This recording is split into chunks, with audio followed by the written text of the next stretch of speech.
Hi, this is Mrs. Johnson. My family comes from all over Europe, but mostly from England.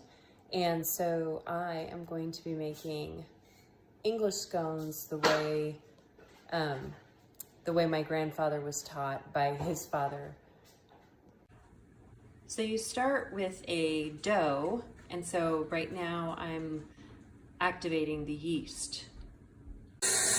Okay, now the dough gets kneaded for 10 to 20 minutes. As you can see, you have to let the bread rise. So the dough is rising right now.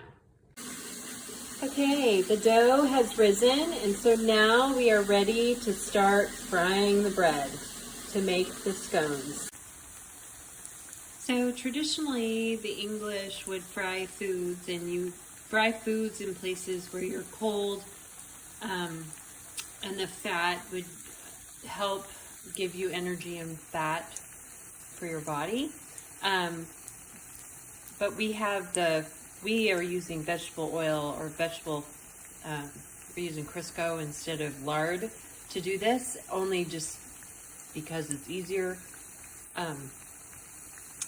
But traditional scones, especially from Wales, are fried bread.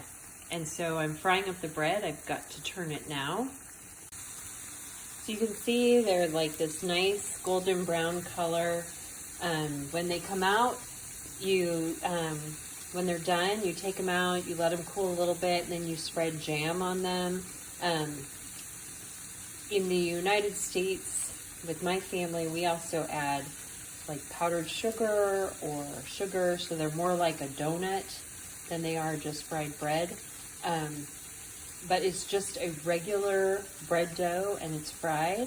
And in a few seconds, I will show you what they look like all cooked.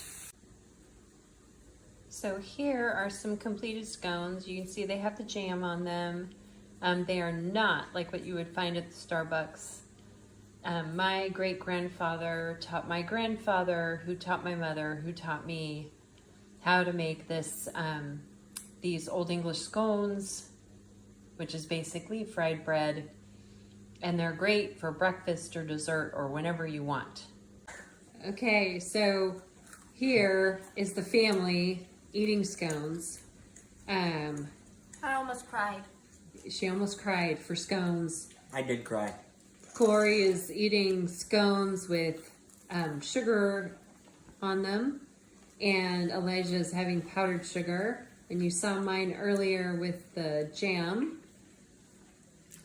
But if I don't stop them, they will eat them all. No.